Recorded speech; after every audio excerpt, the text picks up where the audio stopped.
युगल गीत होता है। इधर एक कंस का भेजा हुआ अरिष्टासुर नाम का दैत्य बैल बनकर आता है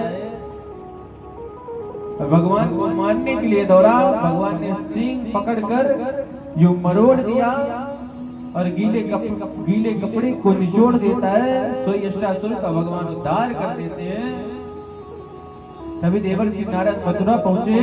कंस ने बड़ा भारी स्वागत किया। स्वागतम स्वागतम नारद, आपका स्वागत है, आपका स्वागत है। नारद जी कहते हैं ठीक है ठीक है। नारद जी बोले राजा चक्कर क्या है, तुम्हारा चेहरा लटका काहे को है? तो कंस कहता है नारद जी जानते हैं अब तो मेरी हाल ऐसी हो गई ना कि मैं किसी काली चीज को देख लेता हूँ तो काली चीज से मुझे नफरत होने लगी, डर सा समा गया।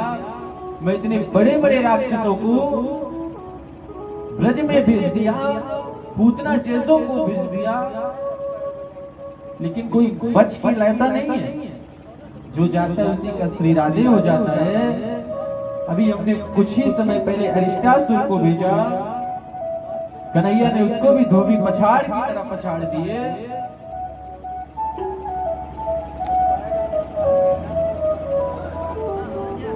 तो नारद जी आज कहते हैं अरे सुनते हो कंस, तुमको एक बात पता है, जो कन्हैया है ना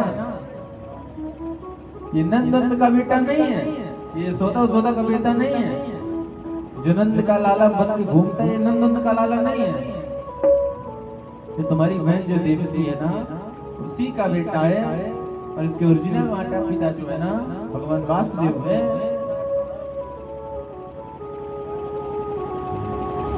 कंस कहता है गुरुदेव ये कैसे संभव हो सकता है, क्योंकि जब देवकी के आठवीं जो संतान हुई थी उसको तो कन्या थी, हमने उसको खुद दर्शन किया, वो तो कन्या थी और जैसे हमने आकाश में उड़ाया तो उड़ के चली गई थी। कहते हैं ना, कंस कहता है कि ना गुरुदेव हमने तो सारे बच्चों को मारा है, जो भी कारागार में बच्चे मिलते थे हमने सबको मार दिया, तो ये संभव कैसे है?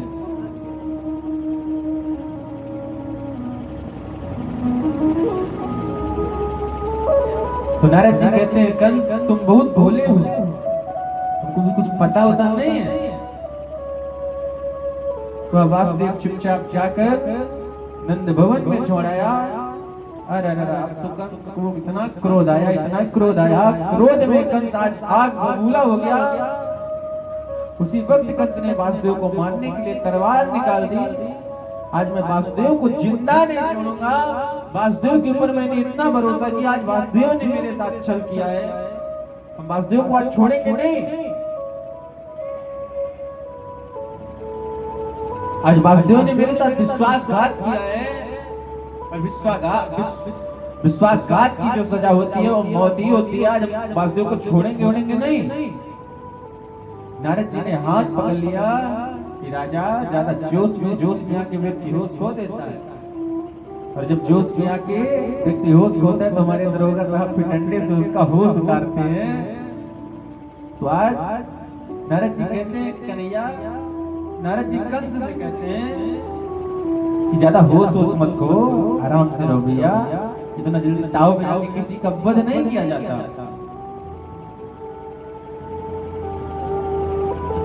आज तुमको उसको मारना ही है ना, तुम कोई ऐसा आयोजन करो, कुछ मेला वाला लगवाओ भैया, कुछ ठेला मेला लगवाओगे तो कन्हैया आएगा और पूरे ब्रज क्षेत्र को निमंत्रण दो। और अच्छा भैया मेला तो लग जाएगा लेकिन बुलाने कौन जाएगा, निमंत्रण कौन देगा? नारद जी कहते हैं अक्रूर जी क्यों है भैया, अक्रूर जी है ना, अक्रूर ही जाएंगे और अक्रूर ही कन्हैया को निमंत्रण देकर कन्हैया को लेके आएंगे। कन्हैया वृंदावन से मथुरा के लिए अक्रूर को भेजेगा कंस। इधर मथुरापुरी में सुंदर दिव्य मेला लगा है। हमारे वृंदावन से मथुरा की दूरी ज्यादा नहीं है, 13 किलोमीटर की है। अक्रूर जी जाने लगे ना तो गुरु जी सुबह से निकले लेकिन 13 किलोमीटर गुरु जी पहुंच ही नहीं पा रहे। जब प्रभु के पास जा रहे, प्रभु के दर्शन करने जा रहे, और जब अक्रूर जी कैसे भी करके शाम के समय पहुंचते हैं, नंद बाबा को प्रणाम राम करते हैं। राम राम भैया, राम राम। हमारा कन्हैया गैया चरा के आता है, चाचा को प्रणाम करता है। आज अक्रूर जी से खूब सारी बातें होती हैं।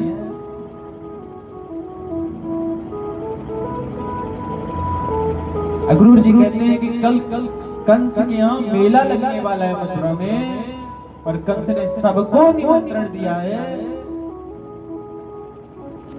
कन्हैया कहते हैं ठीक है, मामा ने हमको याद किया है भैया। बच्चों का जो ननिहाल बचपन में ना ननिहाल प्रेम होता है, क्योंकि बच्चों को ननिहाल में 2-4 रुपया विदाई मिल जाती है, तो बच्चों को टॉफी बिस्किट के लिए हो जाती है, इससे ज्यादा बच्चों को चाहिए क्या? और फिर मामा से तो संबंध अच्छा ही होता ही है। जो 2 माओं का प्यार देना वही तो मामा है। तो आज कन्हैया कहते हैं मामा जी हमको याद किए भैया, मेला लगा है तो हमको तो जाना चाहिए, हम जाएंगे, अवश्य जाएंगे। अब आज कन्हैया नंद बाबा जी कहते हैं बाबा हमको मेला जाना है, जाने दो ना। कहते हैं नहीं जाना, क्योंकि कन्हैया तू टेढ़ी 3 जगह से टेढ़ा है और तेरा स्वभाव भी टेढ़ा है, तू वहां भी उधूम करेगा, उधूम ही मचाएगा। और अगर जाएंगे तो सब कोई साथ में जाएंगे। कहते हैं ठीक है। अब आज सारे वृंदावन में, सारे ब्रज में पता चल गया कि मोहन मथुरा चल रहे। गोपियों को पता चलता है कि अक्रूर जी सुबह ठाकुर जी को लेके चले जाएंगे।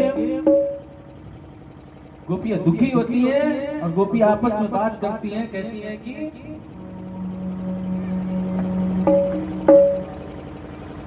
हैं कि मोहन हमको सुबह सुबह छोड़ के चले जाएंगे, और अगर मोहन हमको छोड़ के गए ना तो उसी रथ के नीचे लेट जाएंगे, पर हम किसी को जाने होने नहीं देंगे। जैसे कैसे मोहन चले जाएंगे तो दूसरी गोपी कहती है ये क्रूर बड़ा क्रूर है, क्रूर सरल नहीं है। अगर ये इतना सरल होता तो हमारे कन्हैया को लेके नहीं जाता। मोहन मथुरा चल दिए, छोड़ ब्रज वृंदावन की गली।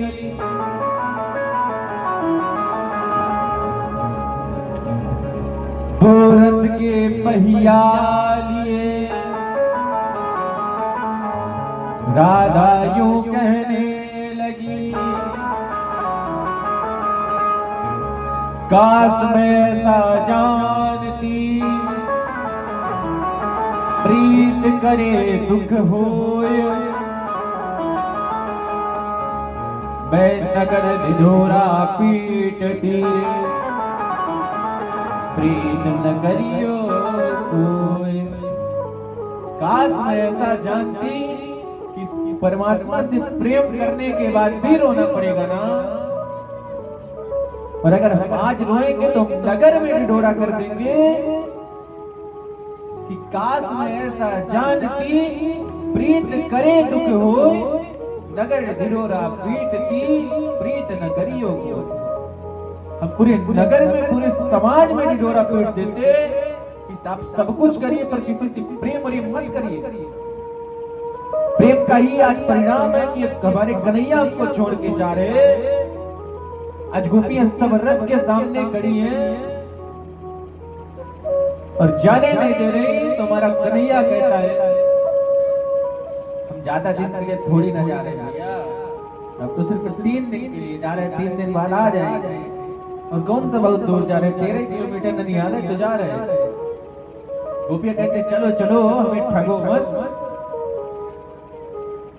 तुम्हारा ये जो 3 दिन का नाटक हटा रहे हो ना, ये 3 दिन तुमको तो कन्हैया हमें पल नहीं देखते, तो हमको लगता है कि हमने 100 वर्षों से तुमको नहीं देखा, और हम 3 दिन तुम्हारे बिन कैसे रहेंगे।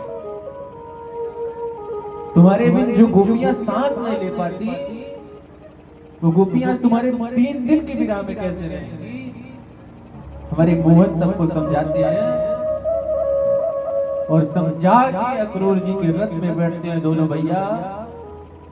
चलने लगते हैं तो अक्रूर जी के मन में आता है कि एक बार हम कालिंदी को प्रणाम कर लें। और अक्रूर बहुत दुखी हैं, दुखी इस बात के लिए कि ये जो छोटे छोटे हमारे प्रभु हैं, ये छोटे छोटे बालक कल से इनकी हत्या कर देगा। और अक्रूर जी का भान तोड़ने के लिए ना, अक्रूर जी जब यमुना में स्नान करते हैं तो हमारे कन्हैया यमुना जी के अंदर उनको चतुर्भुज नारायण के रूप में दर्शन देते हैं। और जब बाहर अक्रूर जी निकल के आते तो उसी बाल स्वरूप में रहते हैं। अक्रूर मन ही मन प्रभु को प्रणाम करते हैं और रथ को सीधे मथुरा की ओर ले जाते हैं। इधर गोपियां बिलाप